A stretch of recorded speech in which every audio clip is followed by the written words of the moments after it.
Welcome back to Landing the Moon. I'm Max, and Blake, man oh man, do we have a week to unpack. That's an understatement. A 98-meter rocket just turned into a fireball at Cape Canaveral, and the Artemis III crew got named yesterday. There's a lot happening. Okay, so get this. According to Space, New Glenn exploded during a static fire at LC-36 on May 28th. No injuries, but the transporter-erector is toast, and it's their only pad. Right, and Blue Origin CEO Dave Limp is saying they return to flight before end of 2026. We'll pressure test that timeline against what it actually took SpaceX to rebuild SLC-40 after 2016. Spoiler, it's not great for Blue Origin. But then the hardware story gets even wilder. Moving the Blue Moon lander to a different rocket? Not a simple swap, Blake. The BE-7 engine runs on liquid hydrogen, and Falcon Heavy's pad has zero LH-2 infrastructure. Interesting. So the Fall Moon Mk.1 launch isn't just delayed, it may be dead for now. Wow. And that feeds directly into NASA Administrator Isaacman's directive to, quote, decouple the lander from New Glenn. Whether that's a real engineering plan or just political cover for a contractor relationship under stress, we dig into that. And then, yesterday, NASA named the Artemis III crew, Randy Bresnik commanding, Luca Parmitano piloting, Frank Rubio and Andre Douglas rounding it out. 4 astronauts targeted for late 2027, with Moon's ride uncertain and the AxEMU spacesuit still an open variable from our last episode. So we've got predictions to make and some from LC-23 to revisit. We're starting right now with the explosion itself. Let's get into it.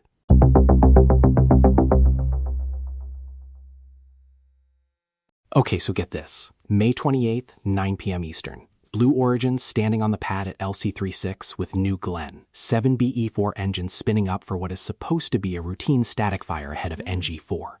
And then, nothing is routine anymore. According to Space.com, it was a fireball visible across the Florida Peninsula. The 98-meter rocket and the transporter-erector just gone. Gone. And I want to be clear, nobody was hurt. Blue Origin confirmed all personnel accounted for. But the hardware, the pad, Blake, LC-36 is their only orbital pad. That's the part that matters most structurally. No backup, one pad, one rocket program. And it's now a crater. And here's the dark irony. They had just, literally 6 days earlier, gotten FAA clearance to fly again after the NG-3 mess. Walk me through that. NG-3 was April 19th. April 19th. Upper stage anomaly, cryogenic leak froze a hydraulic line, and AST SpaceMobile's Bluebird 7 satellite ended up in the wrong orbit. Total loss. FAA grounded them, mandated 9 corrective actions. 9 corrective actions. They close out the investigation. FAA clears them May 22nd. 6 days later. The pad detonates. I mean, you literally could not write this. So the question I keep coming back to, was this a rocket failure or a pad failure? The engines ignited. Something went wrong at the base. Spaceflight Now reported a main support beam at the gantry base was severed. Right. And Planet Labs SkySide imagery from May 31st shows the scorch radius. We're talking roughly a 1-kilometer burn zone visible from orbit. Lightning protection tower knocked over, the transporter-erector, which is what moves the rocket from hangar to pad, completely destroyed. And no payload aboard for what it's worth. The Amazon LEO satellites were not on the vehicle. Small mercies, but here's what's not a small thing. Blue Origin has already said they want to resume New Glenn flights before the end of 2026. That's about 7 months from now. I'd want to see the math on that. Yeah, which brings up the obvious question. The pad is wrecked, the rocket is gone. So what exactly survived at LC-36, and does any of it actually compress that timeline? That's where the engineering triage gets interesting.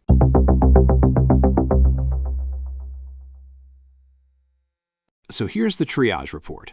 Dave Limp posted the damage inventory on June 2nd after the crew finally got back on site. And honestly, some of it is way better than expected. Walk me through what survived. Excitement, the propellant farm, LOX tanks, liquid hydrogen vessels, LNG tanks, the 107-meter water tower, all of it largely intact. Limp literally said these are very long lead items, and they're all in good shape. That's meaningful. Those aren't boats you order off a shelf. We're talking 12 to 18 months to replace those minimum. Right. So that's the silver lining. Now here's where the picture gets ugly. The gantry. Transporter-erector is gone, destroyed beyond repair. Lightning tower is down. According to Spaceflight Now, the main gantry has a completely severed beam at its lower corner. So the thing holding the rocket upright structurally deformed. Yeah, but here's the pivot. Blue Origin says they're not rebuilding the transporter-erector at all. They were already developing what they call a vertical concept of operations, stacking the rocket directly on the pad. The explosion just forced their hand. Okay, but let's pressure test that. They're saying return to flight before December 31st. That's roughly 7 months. Yeah, and according to Space.com, that timeline is about half what comparable pad repairs have taken elsewhere. The SLC-40 comparison is uncomfortable, Blake. Right. SpaceX's 2016 Falcon 9 hotfire explosion at SLC-40. Nearly identical scenario. That pad took close to 15 months to get back to operational status. And SpaceX had a backup. LC-39A was right there. Blue Origin has 0 backup pads right now. So when Blue Origin says year-end, NASA Administrator Isaacman apparently heard that differently.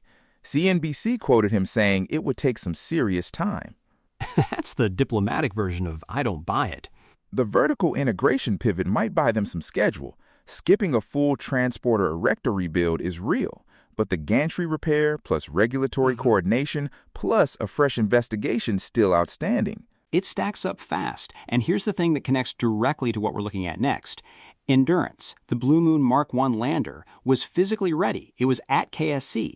The pad going down is what breaks that fall mission full stop. Which is where the fairing math starts to get uncomfortable. Oh, you are going to want to hear this part.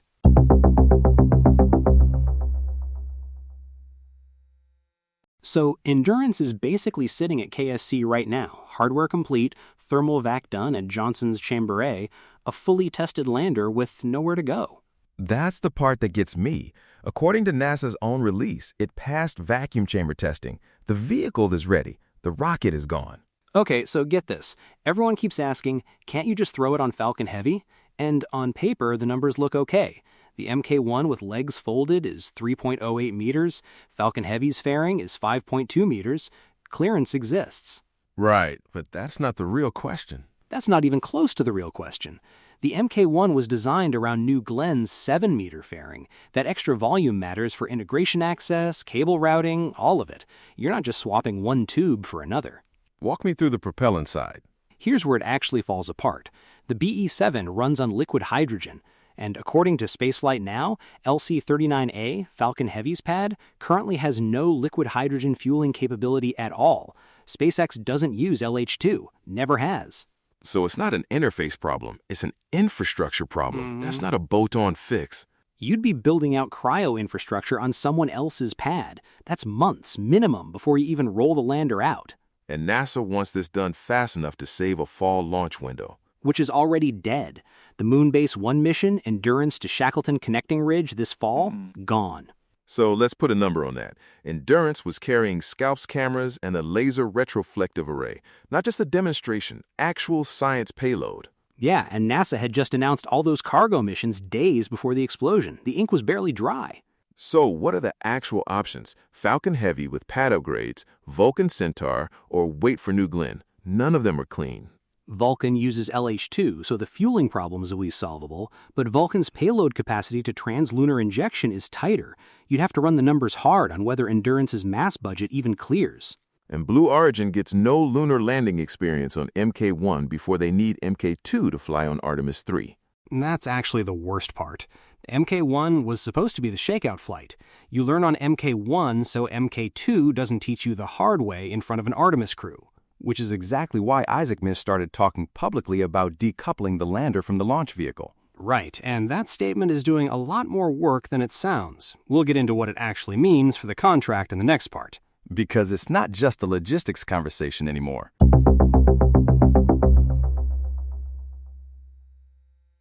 So Isaacman goes on Fox Business June 4th and says NASA is, quote, decoupling the lander from the launch vehicle and the pad itself. Great line, but Blank, walk me through the math on what that actually means. Right, so that's the thing. According to Spaceflight Now, Blue Moon was designed around New Glenn's 7-meter fairing. Falcon Heavy's fairing is 5.2 meters, and we already established LC-39A has 0 LH2 infrastructure. So the decouple answer solves the pad problem on paper and immediately creates 2 new ones. It's like fixing a flat tire by buying a different car. Sort of. The mass and volume question is real.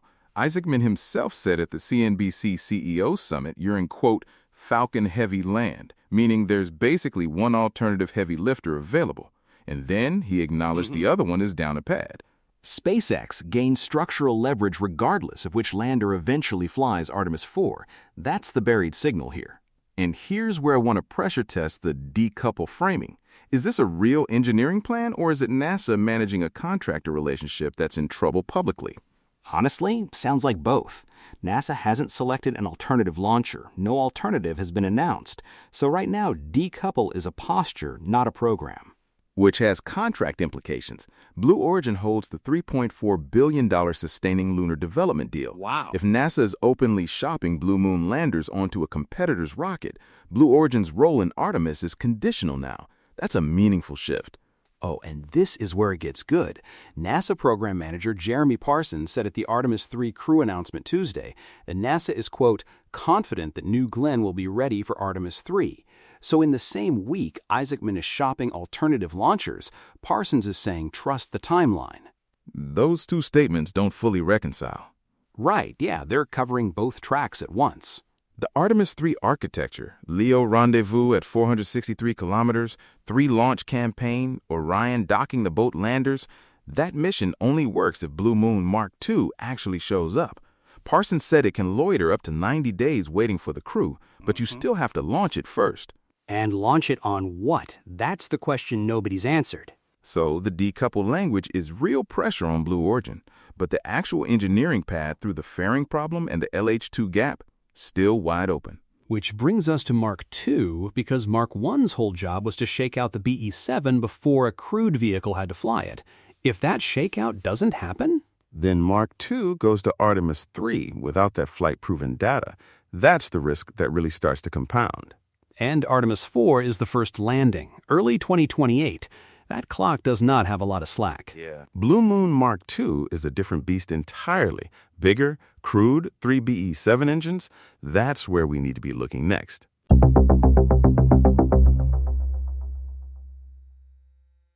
So here's the thing about Blue Moon Mk.2. On paper, the hardware progress is actually impressive.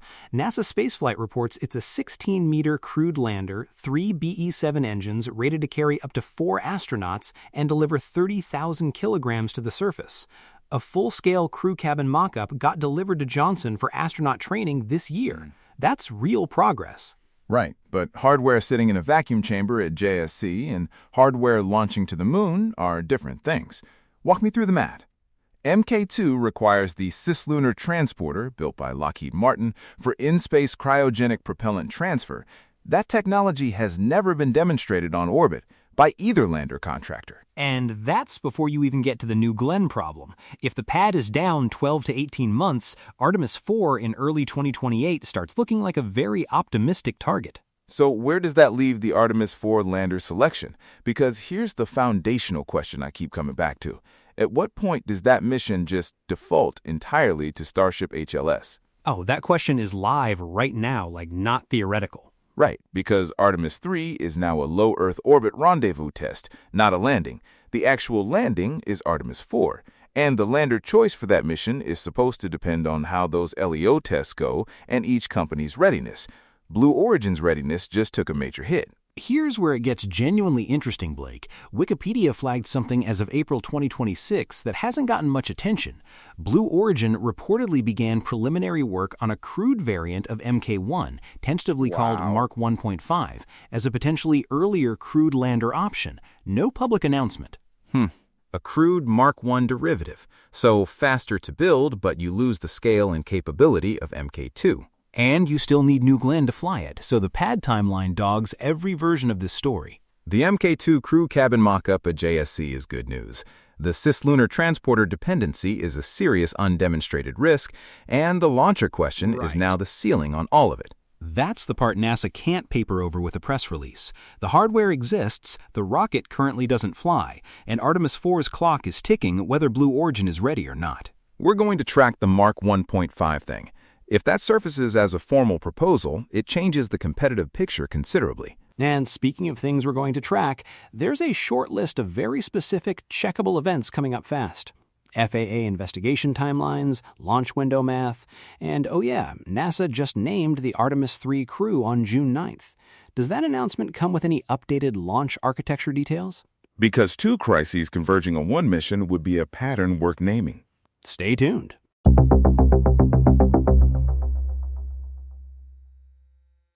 So the Artemis III crew just dropped yesterday.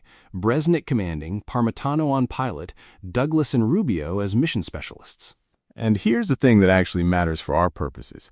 According to Time's coverage of the announcement, Parsons confirmed Blue Moon is still in the architecture. The crew docks with the Blue Origin lander test vehicle in LEO, spends about 2 days aboard it.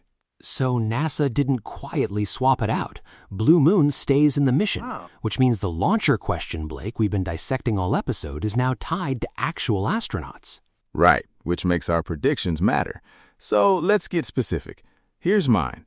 I do not think we see a formal contract action for an alternative launcher before the end of September. Isaacman says whole of government response. Parsons says Blue Origin stays in. That's two officials pointing different directions. A press conference line and a signed contract modification are two very different things. Good one. Mine's on the FAA clock. The NG-3 upper stage investigation took about 6 weeks from the April 19th mishap to the May 27th sign-off.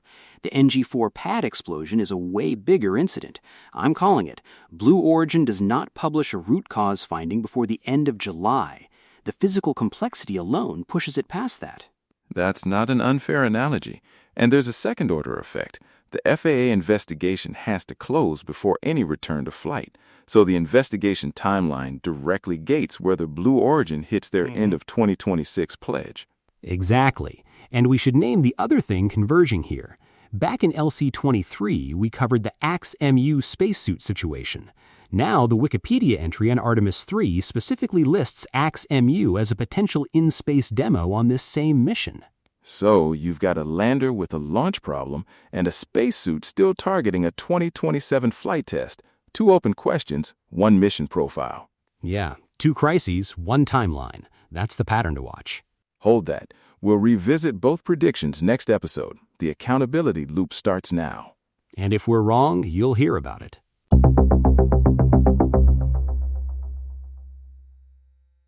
All right, that's a wrap on this one. And honestly, Blake, I keep coming back to that 6-day window. The FAA clears NG-4 and then the pad detonates.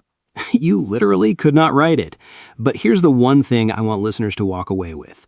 SLC-40 precedent is doing a lot of work in this conversation. SpaceX had a backup pad. Blue Origin doesn't. And that's the math I'd want to see Blue Origin show before we treat end of 2026 as a real date. Right. So the predictions are logged, the clock is running, and we will absolutely revisit. Hold them accountable. That's the whole point. If this episode helped you actually follow what's happening to Artemis, share it with someone who's still confused about why we're going back to the moon. Subscribe wherever you listen.